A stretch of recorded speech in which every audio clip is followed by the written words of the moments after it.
Um, a decent can of WD-40 would play havoc with the sonic landscape of this track, I have to say. Um,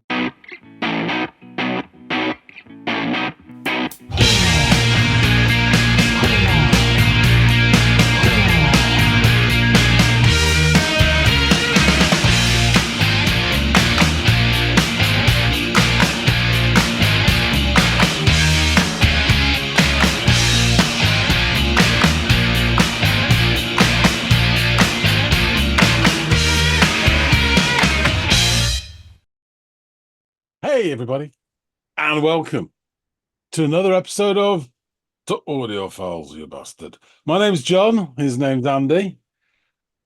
So I'm in the city where the air is still. A baby being born to the overkill. Who cares what people say? We walk down love's motorway. More on that later. But first, Andy, my friend, what have you got for us to enjoy today? Well, I've got a band called Gravity Kills. Are you familiar with them? Have you ever heard of them before? Don't think so, no. Oh, okay. Well, that's good to know. The track by them that I'd like you to check out is a track called Blame. And yeah, that's, I suppose, all you really need from me at this juncture. Okie dokie. Excellent. Well, go off, give it a listen, come back, and please let me know what you think. Will do.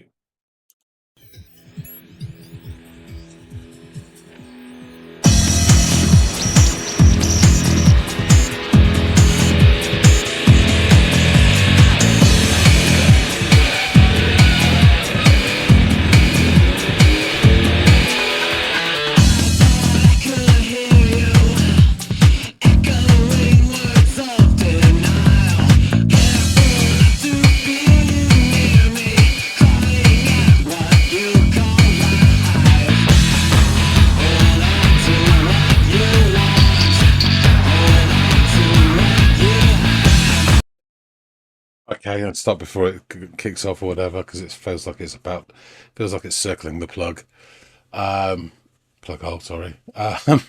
Yeah, interesting start out of the murk. Comes with these sort of, I guess you'd call it industrial sounds, a bit of a sort of techno-ish beat. Um, I'm not, it's not my area of expertise, but yeah, so and then in comes a singer, and it kind of reminds me of a discussion Andy and I had recently about various vocal styles and of the eras they sort of represented.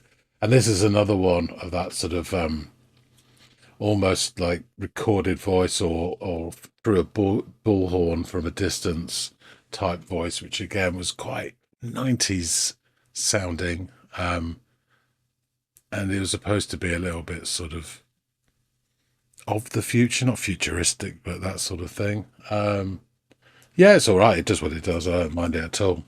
You could argue that it's almost spoken. um, but yeah, really interesting. You got lots of this percussion going on, sort of the normal percussion, and then these industrial clanks and thumps, and then on top of that, you've got this electronica confetti whizzing and popping away. That sort of adds to the sort of frenetic sort of feel of it. Um,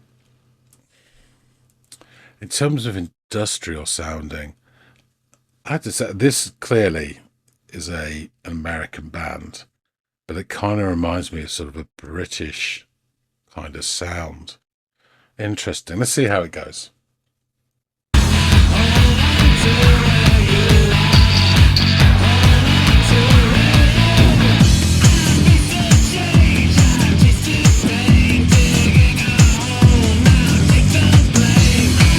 Percussion.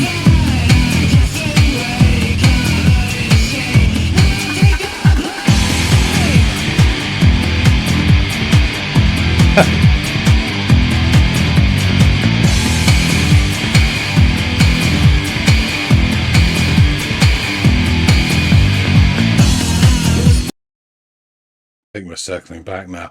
That sort of guitar riff bit there was nice. I enjoyed it. It kind of reminded me, yeah. Of like Box Frenzy era Poppy itself, but a fuller sound. You know, theirs was clearly sort of assembled samples, etc., giving it a fairly thinnish sound. But yeah, this definitely reminded me of that.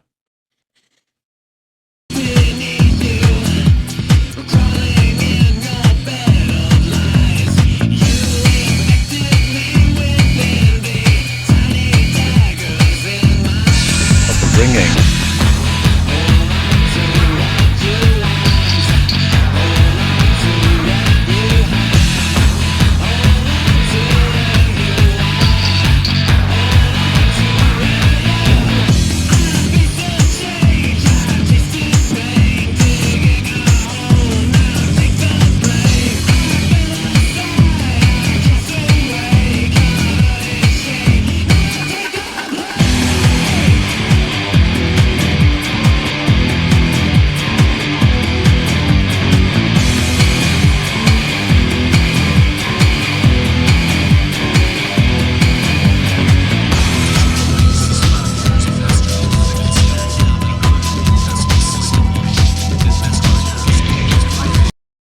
Another sort of 90s trope is these sort of half mumbled samples that, only the cool kids will know where the hell they came from. This is, again, pre internet.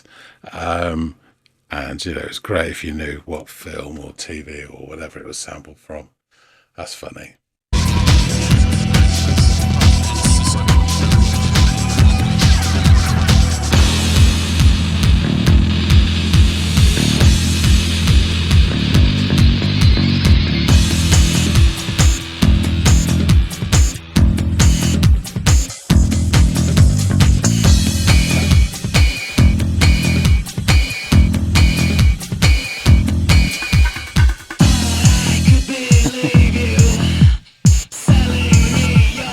Percussion's funny.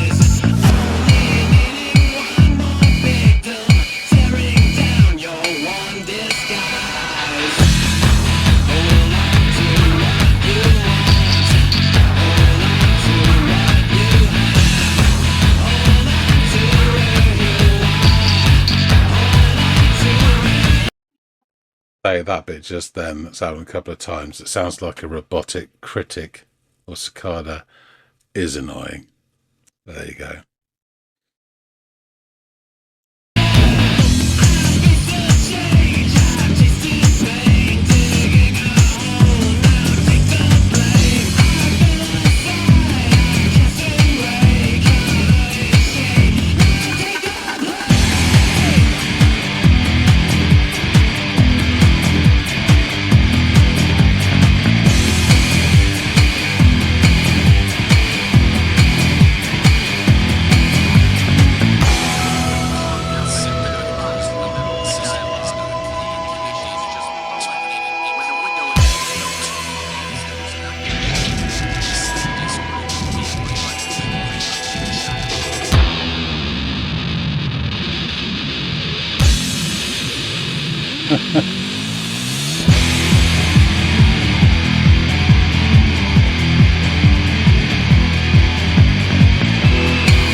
That guitar, that's insane at the end.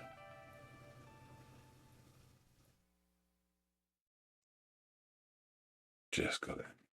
That was interesting. It kind of took me back to that. Yeah, that sort of late 80s, possibly early 90s sort of sound.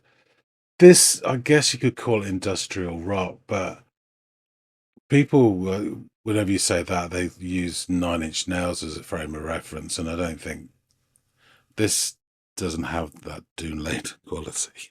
Um, I'm not a great fan of Nine Inch Nails. Nothing wrong with them, but just doesn't. I don't get it. Um, but this did sound like in attitude and the way it was put together, um, more sort of British. Thinking probably itself, like Eddie Carter as well, and and early Jesus Jones. Yeah, yeah, that sort of post Grebo sound. Interesting, really interesting. That's just my mind's whirling.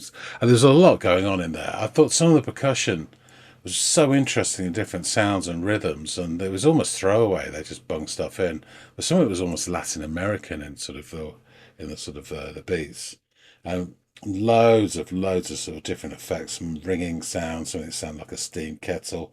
I even thought I heard half of a Tarzan. Just a really brief bit. It could easily have been in there. It could have been in my imagination. Um, but yeah, I think this would um, pay dividends the more you listen to it and got bits, and you get your favourite little noises that you don't listen out for.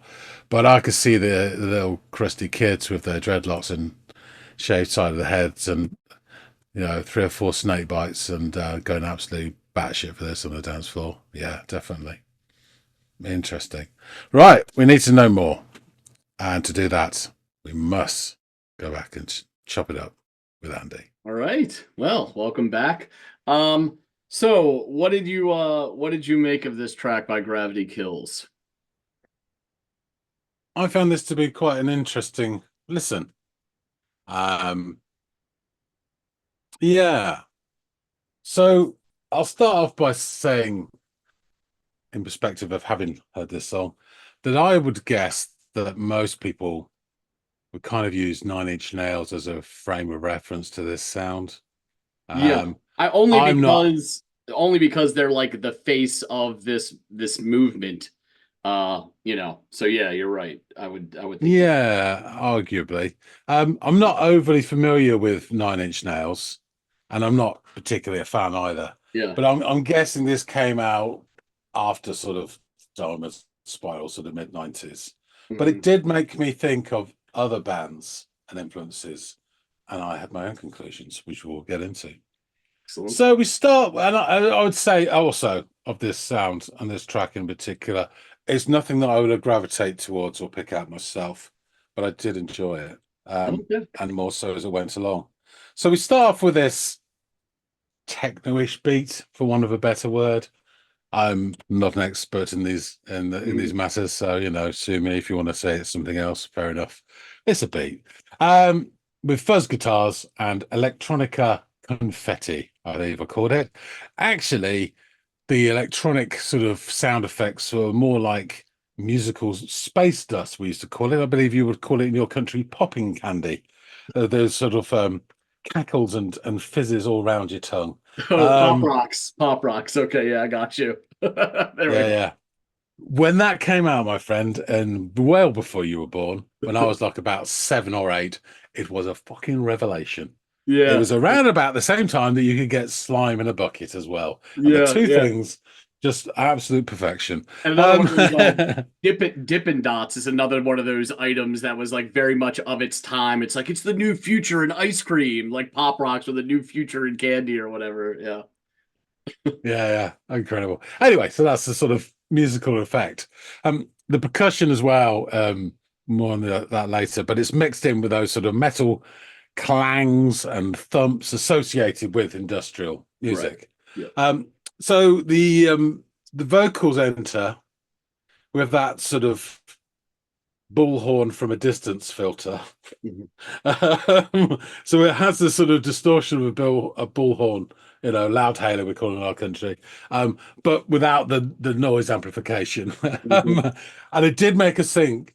It did make me think, sorry, of our discussion very recently on another episode about vocal styles and how there are time periods, and there's sort of that 80s new wavy sound on Mhm. Android and all that sort of stuff. And this is another sort of 90s sound. I remember Stipe doing it famously for Orange Crush through a loudhailer singing the vocals on that. And yeah, that was, yeah. I Anyway, instantly think of when I and you're right to mention Stipe, but and I think you're less familiar with these guys because I think you did a reaction with that you were recommended to by Greg on Into the Music. But Scott Weiland of Stone Temple Pilots would often right. use this kind of sound in his voice in his vocals as well. So it always makes me think of Weiland. But yeah.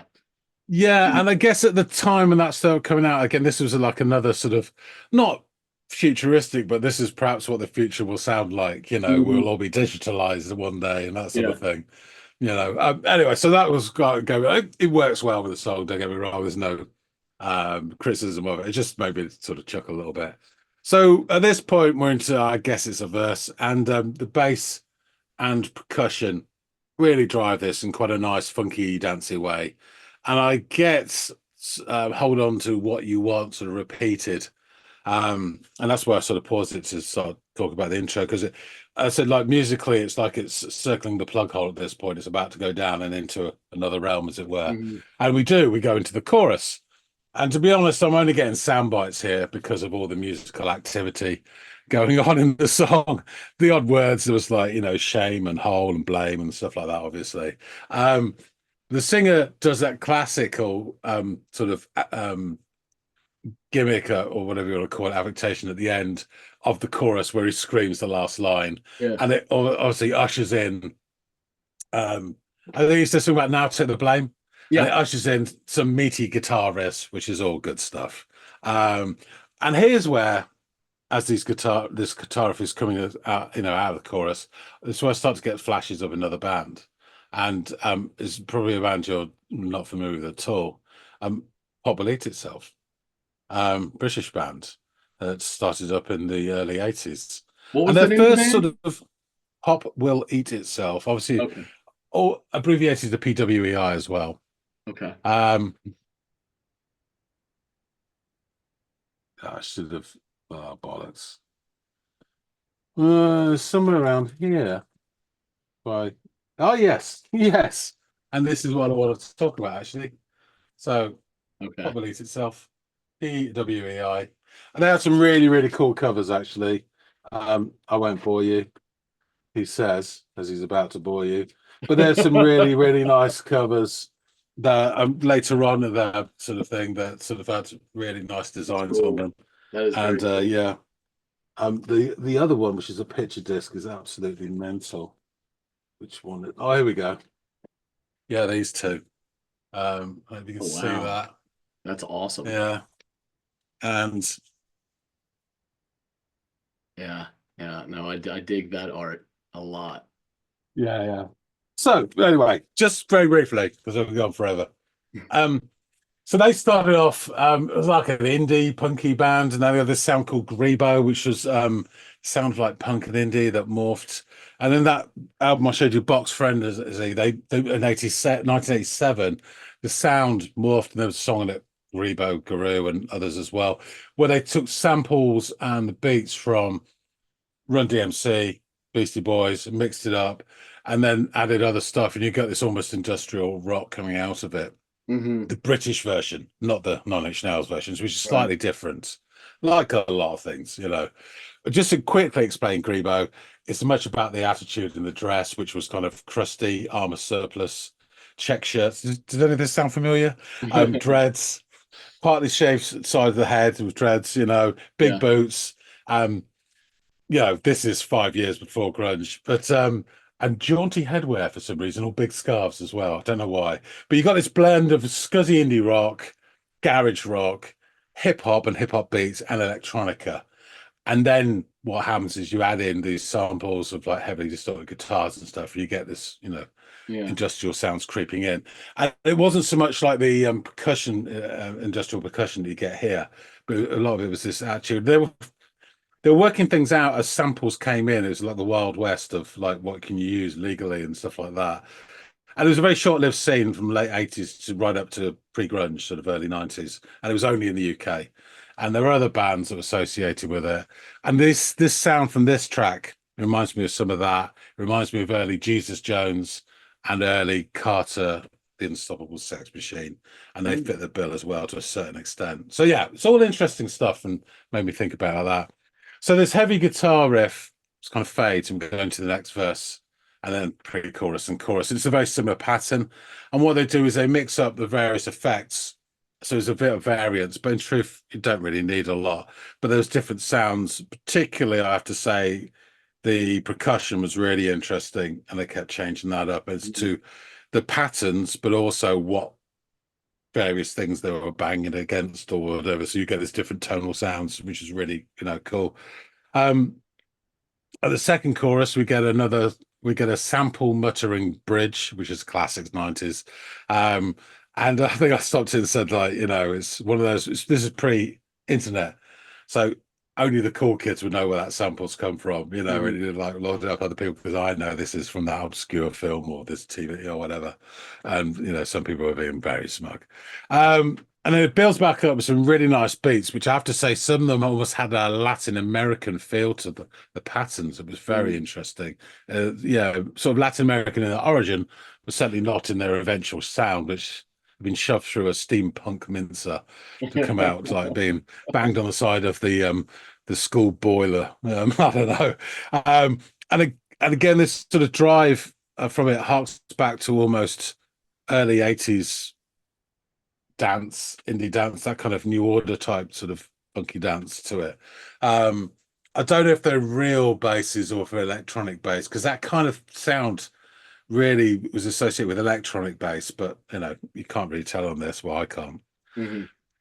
The pre-chorus again now is accompanied by robotic crickets or cicadas, whatever you want to call them, which did start to go on my nerve a little bit, and a couple of squeaky doors, and a decent can of WD-40 would play havoc with the sonic landscape of this track, I have to say. Um, so we get another breakdown, more muffled samples again, which is all very nice, and loads of shitloads of sound effects. And it's almost that thing like they're building something or something's about to an engine start or explode. And then the guitar does a really good impression of the plasma gun from Doom. Really nice. And then we get back with a catchy sort of main probably itself guitar riff again. Before the sound effect randomizer kicks in, overdrive, loads of shit. And then this really quite beautiful tiny mini cameo of guitar that's like just tinkling away and then it Yes. fades to black, which is just so out of place. I found charming because of it, Yeah, I love it. I love Um, that ending. It's such a small part it's of the the larger picture, but I yeah, just yeah, it's love that tiny. ending. Yeah. It really sticks out like sort of, fucking Where's Wally? Yeah. There he is with his glasses just sticking out. So yeah, this is fun. Although I didn't catch much of the lyrics at all, really. I think it felt less doom laden than a lot of Nine Inch Nails. And Mm, actually, if I'd say in terms of its not necessarily sound, but its attitude and what you felt from listening to it, I say this has more of a British attitude to it than an American industrial attitude, just because of the sort of groove and the melody. yeah. Um, there's so much going on that it would definitely you definitely benefit from multiple listens to this because there is so much. And I guess after you get familiar with the song, you pick out your favorite little effects and listen out for them. And there's a bit where he goes pop there and that guitar comes back in. But yeah, really interesting beats. I mean, yeah, probably the percussion was the highlight for me. It was driving bass, really catchy scuzzy guitar riffs. And you can imagine these crusty old kids with three or four snake bites inside them going crazy for this shit on the dance floor. So yeah, I enjoyed it. I Cool. did. Cool. No, I'm glad you liked it, man. I knew I was rolling the dice because we've talked before and you've been like, I gotta be honest, I'm not that big of an industrial rock fan and was never really part of that movement. And you also admitted that you were not a huge fan of Nine Inch Nails. Now I'm glad that you were able to listen to this and not get Mm. Nine Inch Nails or only hear Nine Inch Nails when you hear this, because I think a lot of Yeah, Americans would listen to it through that filter because nine times out of 10, they'd heard Nine Inch Nails before hearing this. And of course, the yeah. first thing the brain goes to is Trent Reznor and company. So, I mean, don't get me wrong. I admire them and what they've done, and I think he's a cool geezer yeah, to a certain extent. It just doesn't click with me, when you get which stuff is like that. totally fine. Totally fine. Yeah, But all to illustrate that I thought I was taking a bit of a chance giving you this one. And I'm glad that you enjoyed it. So yeah, Gravity Kills. They are an American industrial rock band from St. Louis, Missouri, formed in 1994. After releasing three albums, they disbanded in 2003, followed by reunions in 2005 to 2012, and then another one last year in 2023. So the band members include Jeff Scheel, vocals, occasional guitar, Matt Dudenhofer, guitar, Doug Furley, bass, keyboards, and programming, and Kurt Kearns, KK on drums, vocals, bass, and guitar. So, their music was described by one critic as a blending of eerie industrial rock with a pop-infused melodic chorus and a bit of hardcore headbanging. In response to a contest from a St. Louis area radio station, KPNT, for a compilation CD of local artists, the trio of Dudenhofer, Furley, and Kearns brought in vocalist Jeff Scheel, Kearns' cousin, to record and mix a track in 1 week during the summer of 1994. The resulting song, Guilty, was given heavy airplay and quickly became the most requested song at the station. The band continued to write and record songs throughout 1995. Although nearly an entire year had passed since Guilty was first released, Gravity Kills finally played their first live show in November of 1995 at a sold-out venue in their hometown of St. Louis. After that month, the band officially signed a record deal with TVT Records, and the band's first self-titled album was released on March 1996, and it peaked at number 89 on the Billboard 200 chart and number 1 on the Billboard Heat Seekers chart. Guilty, the first single, found heavy airplay upon its release. It peaked at number 24 on the Billboard Modern Rock charts and number 39 on the Billboard Mainstream Rock charts, and at number 86 on the Billboard 100 chart. Videos were made for Guilty, Enough, and Down, and Enough in particular had peaked at number 98 over there on your side of the Atlantic on the UK singles chart. So Hollywood had also embraced the band's music as they landed songs on 3 high-profile soundtracks. Go ahead. Yeah, just a quick question. I think we've talked about this before, but I mean, number 90 odd in our country is, probably Three Men and a Cat bought this, Yeah. this music. But I think you said it got to number 80 odd on the main 100 chart.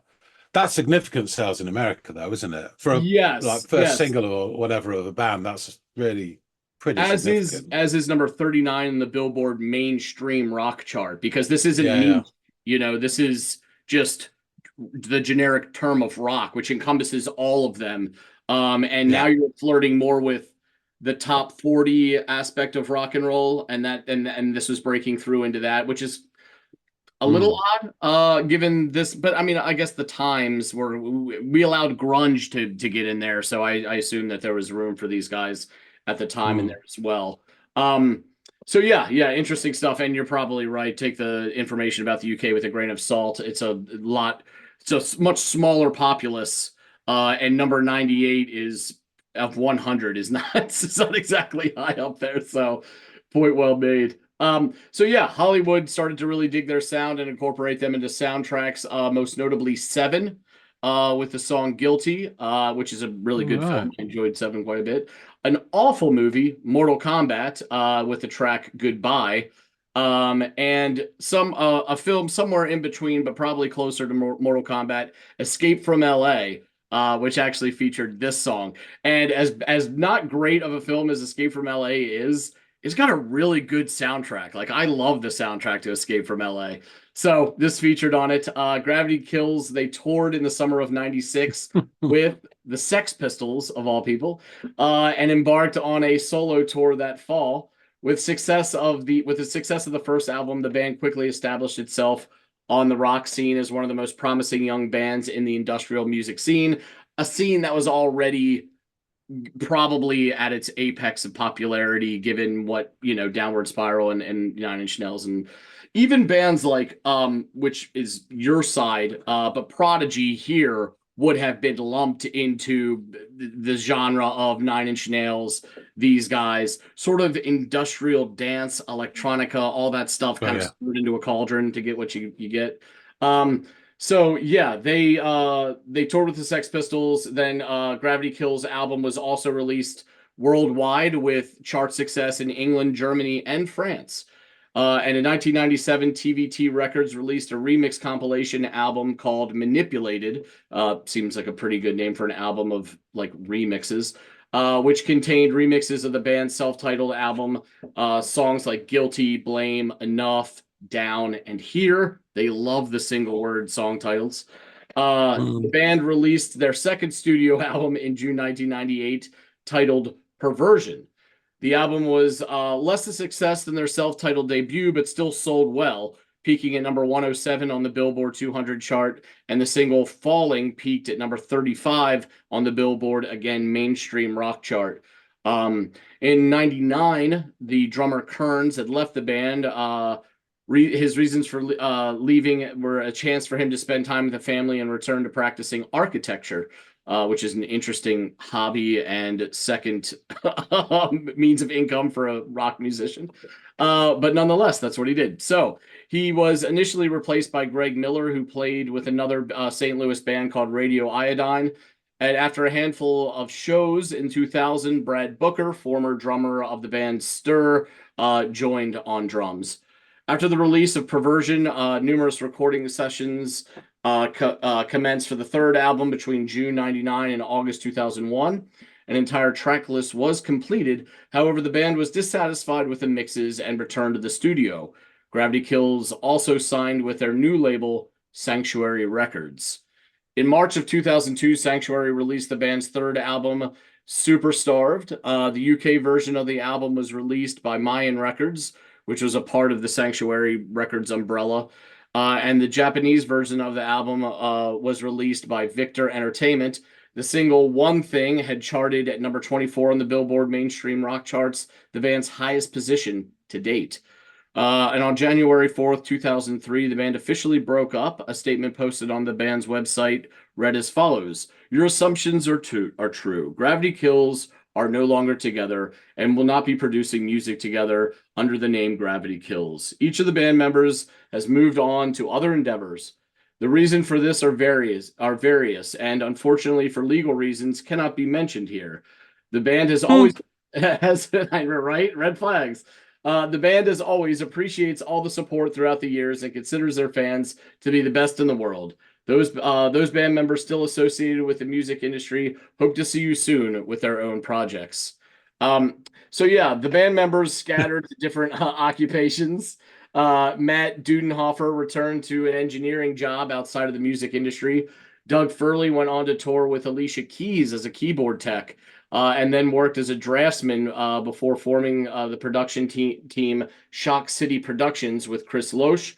Brad Booker became the new drummer for the band Apartment 26 and later reunited with his previous band Stir on multiple occasions. And Jeff Scheel, the frontman, went to work at a box talent agency, an agency as an agent for corporations, casinos, and clubs. Scheel was also the vocalist of a band called Star 13. So, on October 28th, 2005, Gravity Kills reunited to perform for a self-created Halloween music festival in St. Louis, Missouri, entitled The Killoween Freak Show. It was initially to be an annual event, as another Killoween occurred on October 28th, 2006, at Pop's Nightclub and Bar. But due to the scheduling conflict, Killoween instead became the Nightmare Before Thanksgiving on November 21st, 2007. So yeah, Gravity Kills confirmed rumors that persisted over the past year on October 20th, 2009, and the band announced that they were working on new music. And the band performed in Tulsa at the Hard Rock Hotel and Casino on May 7th, 2010, and at the Roberts Orpheum Theater in St. Louis, Missouri on June 25th of the same year as part of a benefit show. The band is still considered to be on hiatus, but November 2022, they performed a vinyl reissue of their self-titled debut album. The post displayed the tentative vinyl packaging, and no release date was given at that point. The vinyl pressing of Gravity Kills was eventually released on May 19th, 2023, not long after the band announced a reunion show in St. Louis of November of 2023. Thus, it became the first live show of the band in 11 years. The song we listened to today, Blame, uses a sample from the song Illusion, composed by the Japanese group Jano Yamashirogumi, Bless you. yeah, thank you, for the highly influential 1998 or 1988 anime movie Akira.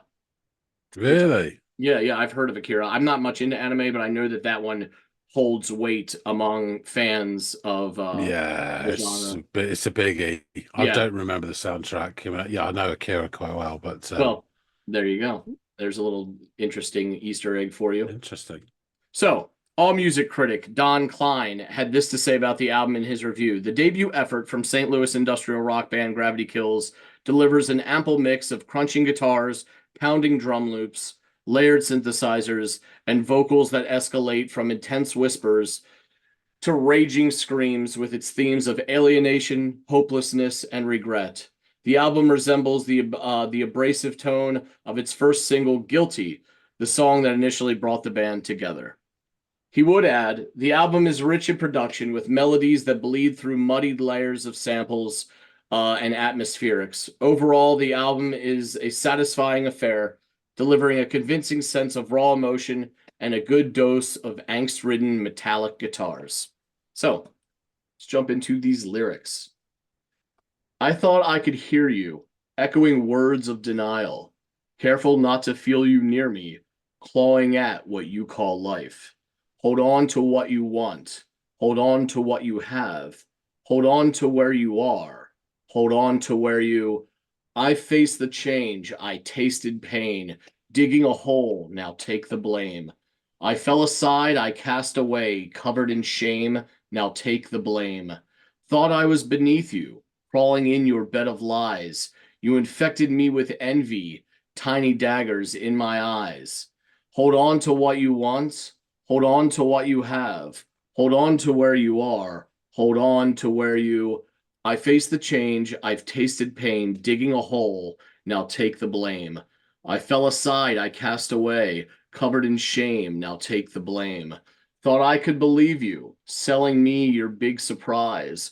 Only needing one more victim, tearing down your one disguise. Hold on to what you want. Hold on to what you have. Hold on to where you are. Hold on to where you. I face the change. I've tasted pain, digging a hole. Now take the blame. I fell aside. I cast away, covered in shame. Now take the blame. So there you are. Yeah, interesting lyrics. Obviously, this is they're very pointed and they're at someone. I don't know who that is, but they are interesting. And whenever you're feeling, as the critic put it, angst ridden, this is these lyrics always spoke to me when I was, 13, 14 years old. Like, fuck yeah, this is how I feel.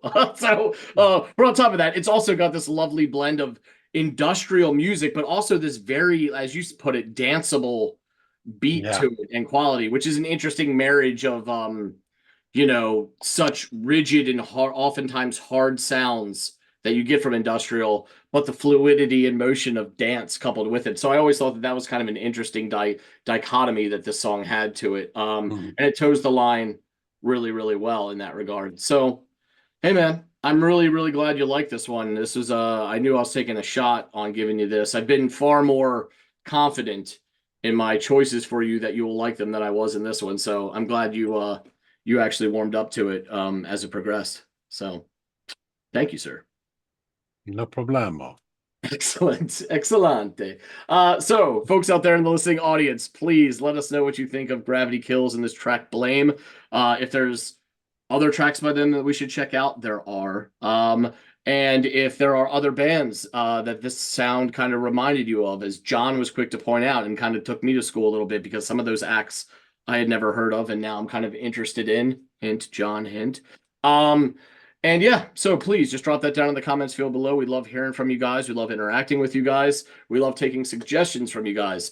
Also, while we have your attention, please like, share, and or subscribe. Any one or combination of those things goes a long way in helping us gin up new viewers and a greater presence on YouTube, which brings in more song suggestions and, more reciprocity, and it is all quite lovely. So thank you very much for that. And hopefully John and I will catch all y'all in growing numbers on the next installment of the Audiophiles.